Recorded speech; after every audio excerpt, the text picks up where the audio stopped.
I'm educational justice coach Lindsay Lyons, and here on the Time for Teachership podcast, we learn how to inspire educational innovation for racial and gender justice, design curricula grounded in student voice, and build capacity for shared leadership. I'm a former teacher leader turned instructional coach. I'm striving to live a life full of learning, running, baking, traveling, and parenting because we can be rockstar educators and be full human beings. If you're a principal, assistant superintendent, curriculum director, instructional coach, or teacher who enjoys nerding out about co-created curriculum with students, I made this show for you. Here we go. Hello, everyone. Welcome to episode 187 of the Time for Teachership podcast. Today, we're going to talk through and share a unit planning approach where you backwards plan from your assessments. I know I've shared many unit building approaches in this podcast so far. Just want to give you one more in case perhaps some of the previous approaches feel like there's too many steps or it doesn't work with my brain. Always happy to share another one. So here we go. We're exploring a backwards planning approach that breaks down the summative and formative assessment points of a unit, and then it's going to visually house all of the lesson goals in the context of the essential question and the course priority standards. So we really, truly have all the pieces there in this visual way that really leans into the backwards planning approach. So if you're supporting teachers to develop their own standards aligned unit, or if you are a teacher developing your own, this curriculum design approach may help. So let's look at the why first. Let's look at the research. So there is an ASCD white paper that summarizes Teague and Wiggins' understanding by design framework. You may have been calling this UBD for short. This is backwards planning, and simplified, basically what it summarizes it to is, what do you want students to achieve, right? What's the end goal? How will you know students have achieved these goals, right? How are you going to assess it? What learning experiences will best support them to get there? What are your lessons going to be? And you can read more on the white paper. I have linked to that in my blog post. Feel free. But I think these are the three big goals. So what does that mean when we are planning? We need to make sure we have an end goal. So like, what are the skills they are developing? What can they do? How will we know? What are the assessments in place? And what learning experiences are going to help them build those skills so they can do the final assessment and feel successful and not overly challenged, right? So what's the learning journey? What are the lesson level activities? I also want to bring in Hattie's research here. So John Hattie's research on effect sizes shows that giving students feedback, and this is really what any assessment, especially formative assessment, has a large effect size at about 0.70. So this is considered very high in terms of effect sizes, meaning that intentionally building regular points of clear feedback, i.e. formative assessments, to students based on those skills that they've been working on is a really clear stamp of check for understanding in terms of their development. You can kind of level set their understanding of where they're at with your assessment of where they're at. And it informs ultimately their ability to self-assess. It informs their progress and their next step. It makes them feel like there is a path forward where they will be able to achieve all the things that you want them to and hope for them, right? Another piece of information to consider is how we share that feedback on assessments with our students. And so in terms of what it literally is that we are doing with students, the paper that they receive, for example, proficiency-based rubrics that focus on just a handful, right? I've heard them called the Fab Five of priority standards. That's my suggestion. So here's the research on that. Haystead and Marzano found that teachers who repeatedly measured the growth of the same skills over time, again, 5 is great, using the proficiency-based rubrics where we talk about levels of proficiency and lay it out for students very clearly in student understandable, accessible language, right? Here is meeting the standards, exceeding the standards, approaching the standards, whatever the categories are. Folks who use that, teachers who used that measurement of the same skills over time using proficiency-based rubric noted a 34% gain in student achievement in these classes, more than their peers in classrooms that did not use this, right? So that far surpasses I mean, by like a third more, like 130%, whatever. That is huge. So in these classes, students really were learning more. They had the information, they retained the information longer, but they also experienced less stress in the classroom, which I find really important given that we are experiencing or observing very high reports of student stress, anxiety, depression, all of the things, particularly COVID and beyond, but even before so, it was markedly higher than years prior. And that students in those classrooms where that type of feedback and assessment was happening had better teacher-student relationships. So again, I think that's probably contributing, right, to the decreased stress or decreased anxiety around things, and feeling more successful. Is that relationships might be even a mediator? I'm not saying they are. I have not looked at that research angle.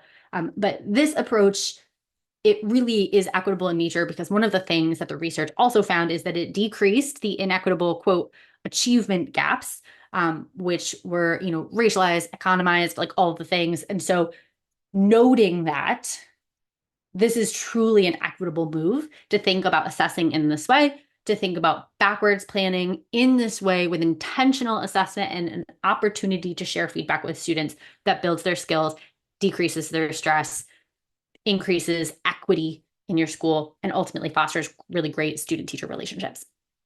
Okay, given all of that context, let's go ahead and look at like what are we actually talking about for, maybe what form might I give a teacher that I'm coaching to help them plan in this way. So I developed this for a group of teacher teams who had already selected their priority standards, developed the competency-based rubric, which we just spoke to in that Hayes and Marzano research, and drafted their unit essential questions. So I do think that it's important that we first do those pieces.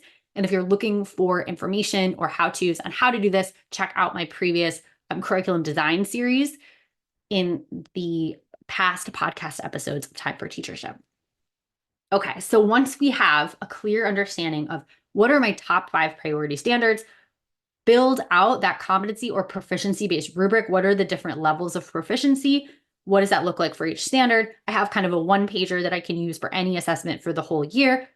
And then when we look at the unit level, the big first step is to think, what is that exciting, compelling, essential question where every lesson in that unit will tie back to and give students information on how to respond to that essential question. Once we have that, and again, there are past episodes on how to do that well, the next step is to plan the assessment that would assess the rubric skills and help address the essential question. So you're thinking about what do they need to be able to demonstrate in terms of skills and what content do they need to be able to respond to that essential question. So we're thinking skills and content, which is usually how we plan. So I designed a visual that I will link in the blog post for this episode to really demonstrate how all these pieces were coming together to form a cohesive unit outline. So I will describe this to you if you are driving. If you are able to grab the blog post, this is linked at lindsaybethlyons.com/blog/187. But we have along the top, we have a rectangle on top, which says essential question, and a rectangle on the bottom, which says comprehensive priority skills rubric. So again, these two pieces are foundational. At this point in the planning, once you get the template I'm sharing with you today, those should be done. We should know the essential question and we should know the priority skills as well as have a rubric with details of the proficiency. Now, the middle really speaks to the rest. So while the essential question is what content we're teaching or related to what content we're teaching, and the comprehensive priority skills rubric is what skills we are teaching or assessing students on, in the middle, you can imagine several kind of circles leading up to a big kind of star. I'm not quite sure how to describe this as a visual star with many points. So that's kind of like a really big circle, or that's the summative. All along the way, those circles leading up to the big star are smaller formative assessments. And this answers the question, thinking about that UBD framework, how do you know that students know the content and the skills, right, on the top and the bottom rectangles? So what we're going to do is these are kind of thinking about the guardrails of the unit, right? We have our essential question, we have our priority skills. And again, these are going to be year-long priority skills. So you can actually reuse this over and over. The essential question is going to be unit specific, right? So if you would like more information on how to develop any of those, I've actually linked to those previous episodes and blog posts in this blog. So feel free to go ahead and grab the information there.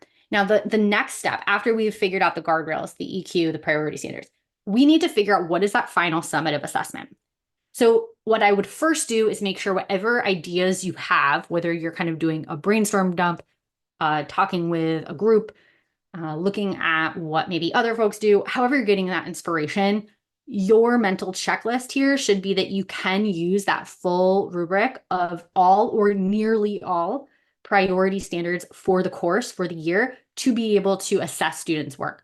So I should see, for example, if I'm using a social studies rubric, that's claim, evidence, reasoning, written expression, or clear communication, some sort of like, are the words that you wrote down like organized and can I understand them, right? Some people would call these conventions, whatever. If those are my 4 for the year, I want to make sure that my task has something to do with developing an argument, because then I could say, okay, there's a claim, there's evidence, there's reasoning, and I wrote it down. So I have clear written expression. So I have actually covered all 4 skills and I can assess all 4 skills in this particular assessment. So make sure you can do that. And I really like to offer as much student choice and voice as possible here. Gives you room for that co-creation, that student excitement, student ownership of the product. So the product can vary, but the prompt itself is going to be the same, right? So you might say the essential question is, and I am just going off the top here of my head, so it's not a great one, but like I always use like safety or freedom. So does the United States in 2024 enable residents to have more safety or more freedom, right? And then so they would have to choose one side of that argument and then develop out their argument. Now, how they demonstrate that could be a podcast. It could be a documentary where they're interviewing different people and their responses to that question. It could be bringing in clips, right? Whatever documentary consists of. It could be writing a traditional essay. It could be putting something into a PowerPoint.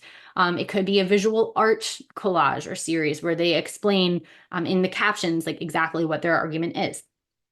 It could also be that they sub-specialize. So in that specific example, maybe they sub-specialize into like, okay, in 2024, when? At the beginning of the year or the end of the year? 2024 compared to another time point in history, compared to another country currently or in history. What about the people, right? For whom, right? Who has more safety and more freedom, right? If we're talking about incarcerated populations, like they're going to have a very different story than folks who are not experiencing incarceration. So, I mean, I think just being able to invite students to sub-specialize or take a particular lens to the overall topic that all students are covering really gets them excited. And so when you develop the final project, I'm thinking more that you're developing the prompt, and it might just be answer the essential question. And then you have some product options, or you have students kind of create their own ideas for product options, as well as keeping the essential question or the summative prompt broad enough that they can say, I want to sub-specialize in like different areas, and there's room for them to do that. If you would like some examples of how to plan your unit that is standards aligned, I do have a YouTube video that I will link to this episode's blog post. Okay, step number 3. So just a reminder, we have put on the guardrails of the EQ and the priority standards. We've determined the final project, and now we need to figure out the formatives. So at this point, we want to choose how long the unit is going to last, how many weeks, for example, and the cadence of formative assessment. So how often are you going to assess? I think longer units enable more depth here. So in the template that I will link in this blog post as your freebie, I've included an 8-week and a 10-week template option. You can certainly adjust from here, but I do like the depth that this involves, and it enables you to kind of average around 1 unit per quarter, which is nice in terms of assessments. You will have 1 summative assessment per report card if you are a quarter-based school in terms of report card issuing. Now, I recommend a more formal formative assessment happens, I would say, about once a week. I think that's a good blend of being able to truly kind of quote unquote grade or assess or give feedback to students as the teacher, right? But then also have students get it more frequently than like every 2 weeks, right? They need to know where they're at and have that feedback more regularly. So I don't think this needs to be the entire rubric. I think you want to determine as the teacher, or you want to coach people to determine, if you're coaching teachers to build this out, what feedback they're going to get. So if I am building up to a 4-line rubric, right? Let's use that example again of claim, evidence, reasoning, and written expression. Then I might say 1 week, I am making sure that students get feedback on their claim. And the next week, I'm making sure they get feedback on their evidence, reasoning. And then the 4th week, maybe we're doing some written expression, some conventions work, whatever.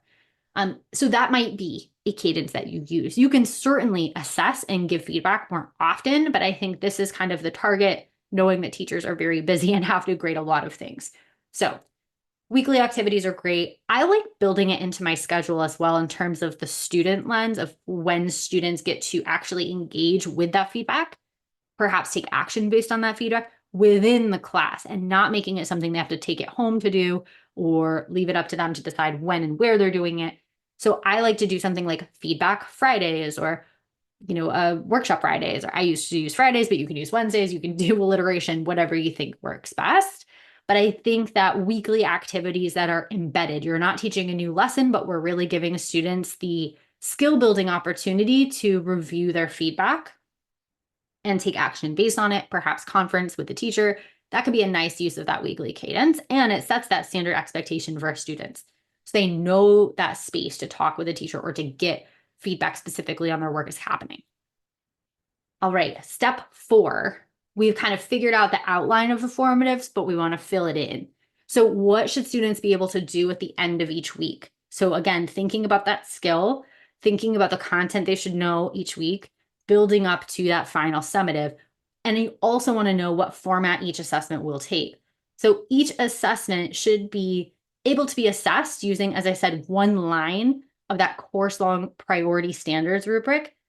And I want you to, or coach teachers to, flag the skill, which is the rubric line, in the planning. So you make sure you're building all of them over the course of the unit, either evenly, like we talked about with like 1 per week. So if we have 4 standards for the summative that we're assessing, 1 week is standard 1, 2, 3, 4, or strategically. So you might have skills build on each other or appear in an arc that kind of continue. So you might actually do something like this. Let's say we have week 1, claim, week 2, evidence, week 3, reasoning, and then we're going to go back to claim, evidence, reasoning again. So we've done 6 weeks, and now in the 7th week, we're just introducing writing conventions, right? And then we might even have like okay, I'm going to do your evidence with reasoning. I'm going to give you both at once. I'm going to give you a prompt that enables you to do both of those things.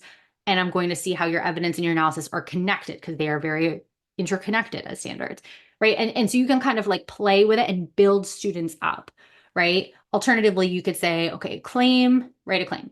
Claim evidence. Okay, now claim evidence reasoning. You could do multiple standards each week. You could also have students practice each standard each week, but you're just giving feedback on one of those pieces, or your teachers are just giving feedback on one of those pieces.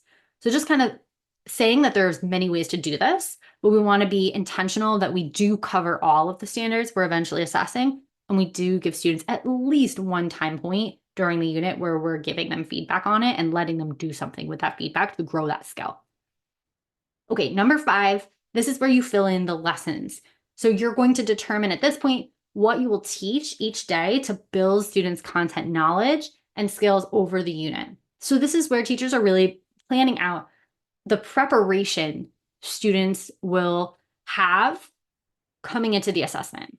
I usually plan really lightly here. So I will use a quick phrase for a big lesson idea when outlining my unit in this template, for example, that I'm sharing with you. Details can always come later. So that means if I'm saying, okay, we need to really like explore possible claims, or we are going to look at what makes a good claim, we're going to look at mentor texts or something, then I would just write mentor texts in my outline at this point. I'm not going to find my mentor text right now. I'm not going to go down the rabbit hole of Googling and finding some great mentor text. That's going to take me way too long. And it's a different set of skills than outlining and planning. So you want to keep it real light touch here.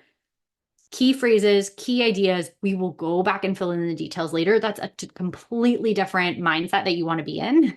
It's a completely different skill set. So if we're bouncing back and forth, this is going to take way longer and people are going to be frustrated. When your teachers are filling this out, if you're a coach, like you don't want to breed the frustration. You want to build the, yes, this is possible. We can do this. And so really stay on that high level, just a word or phrase to indicate the general skill or content that you're building there. As a final tip, so we went through all 5 steps here.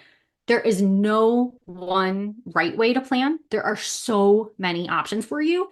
And so this is one way. If you want to adapt this way or go back in the podcast library here and find a different way, find a way that I haven't talked about at all. Totally something that will work for you. Whatever your brain wants you to do, I think go with that, right? So if you have some teachers who are really excited to plan in one way and some teachers who are excited in another, great. And then you just set the parameters for example, you have to have these components, but they can come in any order and you can build them out in any way. And your visual presentation of all this on one page can be very different, right? So the key ideas are backwards planning. We want to start at the end. We want to go to the beginning. Again, if you want to start with the essential question or something instead of the priority standards, that's fine. But we do, as we're planning out the formative assessments and the lessons, we do need to have the summative in mind. We do need to have kind of an idea first, even if it's not the format, it's like the question they're going to answer, right? Which could, again, be the essential question, which is fine if you're starting there for that reason. As long as that key idea of backwards planning is in place in some way, and as long as competency-based assessment is present, and the unit is overall pretty coherent and interesting, I think all is well. Great, go for it.